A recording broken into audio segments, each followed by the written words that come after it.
আমি সঞ্চরিতা JSS YouTube চ্যানেলের পক্ষ থেকে আপনাদের সকলকে জানাই স্বাগত।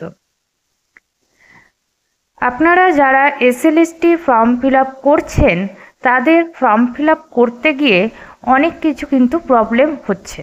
তো আজকের ভিডিওতে আমি আলোচনা করব যে আপনাদের কি প্রবলেম হচ্ছে এবং সেই প্রবলেমগুলোর বেসিসে আপনারা কি করবেন, কিভাবে এই প্রবলেমগুলোকে সলভ করবেন।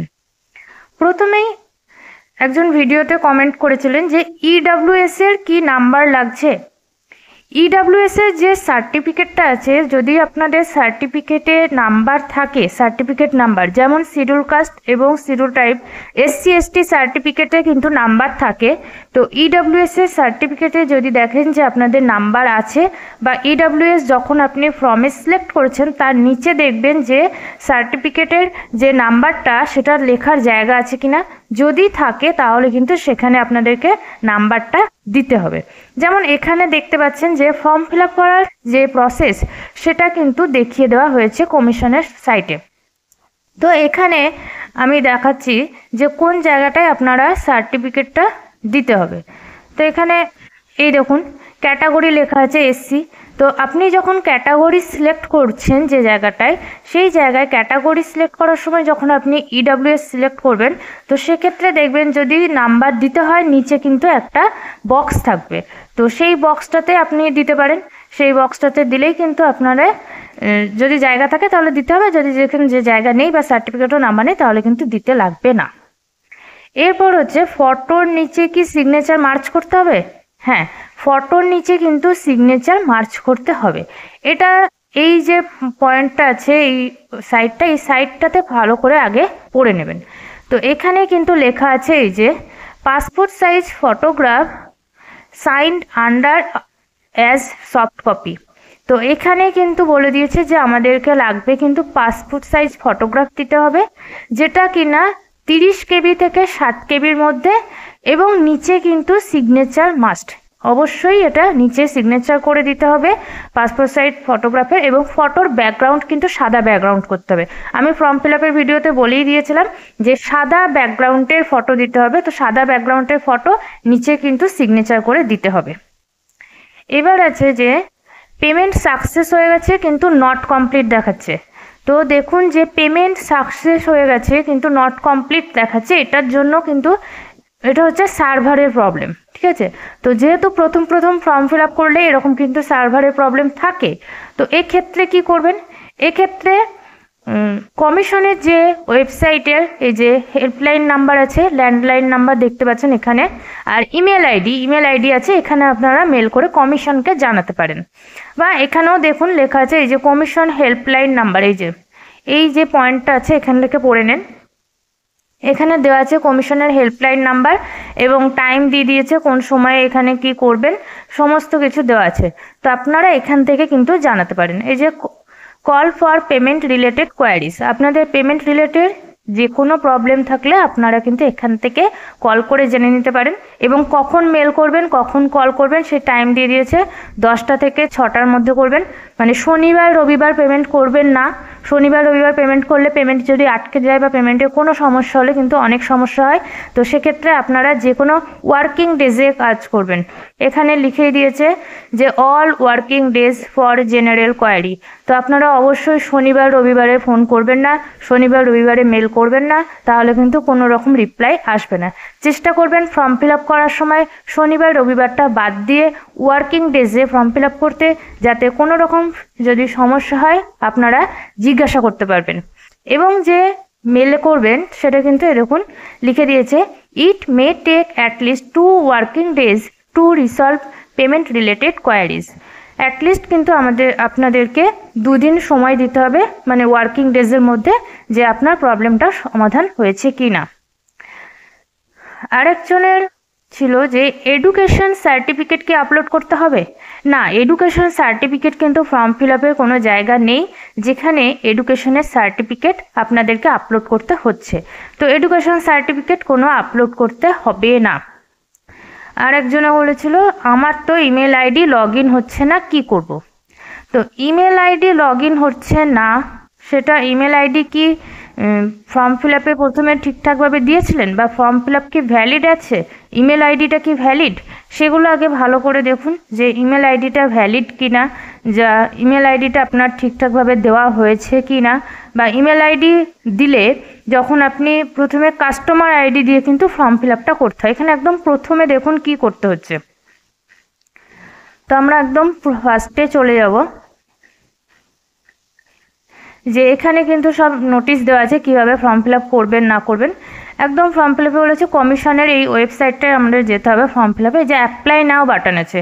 তো এখানে অ্যাপ্লাই নাও বাটনে ক্লিক করলে এখানটায় আপনারা দেখবেন যে জায়গাটা আসছে, অ্যাপ্লাই নাও বাটনে ক্লিক করলে আপনাদের সামনে ফার্স্টে কিন্তু লগ ইন করতে হচ্ছে, ঠিক আছে। এই জায়গাটা আসবে ক্যান্ডিডেট লগ ইন। তো ক্যান্ডিডেট লগ ইনে আপনারা ক্লিক করবেন রেজিস্টার হেয়ার। তো রেজিস্টার হেয়ারে যারা নতুন ক্যান্ডিডেট তারা কিন্তু রেজিস্টার হেয়ারে ক্লিক করবেন, যারা পুরনো ক্যান্ডিডেট আছেন তারা কিন্তু একমাত্র এই যে ক্যান্ডিডেট আইডি আছে সেখানে পেয়ে যাবেন। তো এখানে ইমেল আইডি দিয়ে কোথাও কিন্তু লগ ইন করতে হচ্ছে না। তো রেজিস্টার হেয়ারে করবেন, রেজিস্টার হেয়ারে করলে এখানে আপনাদেরকে কিন্তু একটা অপশন চলে আসবে, সেইখানে কিন্তু আপনারা এটাকে লগ ইন করবেন এবং সেখানে রেজিস্টার হেয়ারে ক্লিক করলে আপনাদের সামনে এই জায়গাটা পেজটা চলে আসবে, এই জায়গাটা বেসিক ইনফরমেশন। তো এখান থেকে আপনারা ক্লাস 9, 10, 11, 12 করবেন, নাম দেবেন, father's name, mother's name, category এখানেই সিলেক্ট করতে হবে, ডিস্ট্রিক্ট, স্টেট, পিনকোড, পাসওয়ার্ড দিয়ে দেবেন। তারপরে আপনাদেরকে করতে হবে কিন্তু রেজিস্টার। এই যে এখানে দেখতে পাচ্ছেন জেন্ডার আছে, email address, phone number, date of birth, religion, address, সমস্ত কিছু করার পরে আপনাদের করতে হবে রেজিস্টার। এই রেজিস্টার অপশানে করার পরেই কিন্তু আপনাদেরকে দিয়ে দেবে একটা ক্যান্ডিডেট আইডি, ঠিক আছে। এই দেখুন এখানে দিয়ে দিয়েছি ইওর ক্যান্ডিডেট আইডি।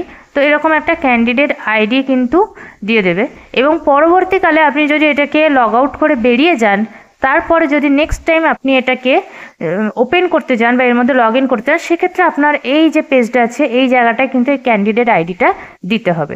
যারা 16 সালের একমাত্র বা যারা 16 সালে ফর্ম ফিল আপ করেছিলেন তাদের কাছে কিন্তু ক্যান্ডিডেট আইডি আছে, তারা শুধুমাত্র এখানে candidate ID, mobile number, password দিলে কিন্তু করতে পারবেন। আর বাকিরা কিন্তু সবাই নতুন যারা ক্যান্ডিডেট তাদের কিন্তু এখান থেকে ক্যান্ডিডেট আইডি দিয়ে লগ ইন করতে হবে। আর ইমেলে কি হচ্ছে, যখন এই জায়গাটায় আসছে দেখুন, এরপরে আপনাদেরকে ফার্স্টেই করতে হচ্ছে স্টেপ 1-এ ফটো আপলোড। তো বললাম যে ফটো সাদা ব্যাকগ্রাউন্ডে করবেন, ফটোতে নিচে সিগনেচার করতে হবে, এটা দিয়ে ফটো আপলোড করবেন। এবার আছে ভেরিফাই। এই যে ইমেল ভেরিফাই, এখানে অনেক সময় প্রবলেম হচ্ছে কি ইমেলে ওটিপি আসছে না। এটা ভেরিফাই করলে একটা অটোমেটিক ওটিপি আসার কথা, ওটিপি কিন্তু মেসেজটা ঢুকছে না, বা মোবাইল ভেরিফাই করার সময় যে মেসেজটা সেটা কিন্তু ঢুকছে না। তো এটা পুরোটাই কিন্তু সার্ভার প্রবলেম। তো এগুলো আপনারা দুদিন দাঁড়িয়ে যান, যারা ফর্ম ফিল আপ এখনও করেননি দুদিন পরে ফর্ম ফিল আপ করুন, তাহলে কিন্তু আশা করছি এই সমস্যাগুলো সমাধান হয়ে যাবে। যেমন কালকে আমিও ভিডিও বানাবো বলে সার্ভারটা ওপেন করছিলাম, কিন্তু এই পেজটা কালকে সারাদিনই ওপেন করতে পারিনি, কারণ হচ্ছিলো সার্ভার প্রবলেম। তো আজকে এটা ওপেন করলাম, আজকে এটা ওপেন হয়ে গেল এই পেজটা। তো এগুলো হচ্ছে সার্ভার প্রবলেম, এক এক সময় সার্ভারটা ডাউন থাকছে, যেহেতু হিউজ ক্যান্ডিডেট সবাই মিলে একসঙ্গে ওয়েবসাইটে ওপেন করছে, সেই কারণে কিন্তু সার্ভার প্রবলেম হচ্ছে, যার জন্য অনেক সময় ইমেল আসছে না বা মোবাইলের ওটিপিগুলো আসছে না।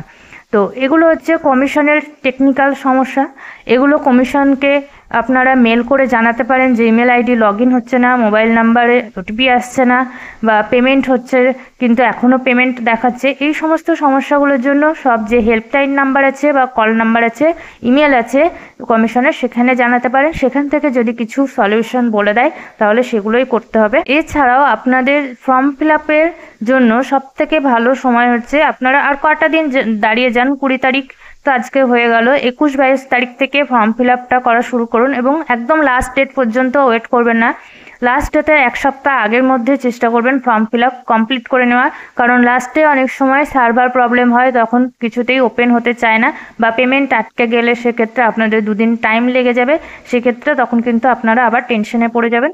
তো চেষ্টা করবেন 1 সপ্তাহ আগেই, লাস্ট ডেটের 1 সপ্তাহ আগে ফর্ম ফিল আপটা করে নেওয়ার। আর ফর্ম ফিল আপের এই যে সমস্যাগুলো হচ্ছে, এগুলো যদি বারবার করে মেল করে কমিশনকে জানানো হয় তাহলে ওখান থেকে অবশ্যই এই প্রবলেমগুলো সলভ করে দেবে। আর এগুলো ছাড়া এখান থেকে নিজেদের কিছু করার নেই, কারণ এটা যেহেতু একটা ওয়েবসাইটে ফর্ম ফিল আপ করতে হচ্ছে, তো সমস্যাগুলো ওদেরই। তো ওরা সলিউশন না করলে এটা কারোর কিছু সলিউশন করার নেই।